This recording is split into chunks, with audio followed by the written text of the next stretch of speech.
بداية أتوجه بالتحية للمتابعين عندي بهذه القناة المتواضعة، وأطلب منكم إذا تفضلتم تفعيل زر الاشتراك والمتابعة لكي يصلكم كل جديد. عفو ملكي على عدد من السجناء يشمل لأول مرة مزارع القنب الهندي.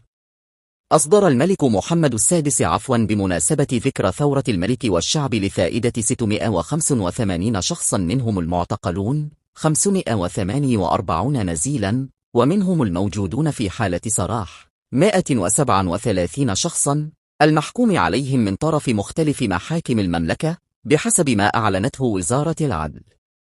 وأضاف المصدر ذاته أنه بنفس المناسبة الوطنية تفضل الملك بإصدار عفوه على 4831 شخصا المدانين أو المتابعين أو المبحوث عنهم في قضايا متعلقة بزراعة القنب الهندي المتوفرين على الشروط المتطلبة للاستفادة من العفو. وأوضح البلاغ أن هذا العفو سيمكن المشمولين به من الاندماج في الاستراتيجية الجديدة التي انخرطت فيها الأقاليم المعنية في أعقاب تأسيس الوكالة الوطنية لتقنين الأنشطة المتعلقة بالقنب الهندي.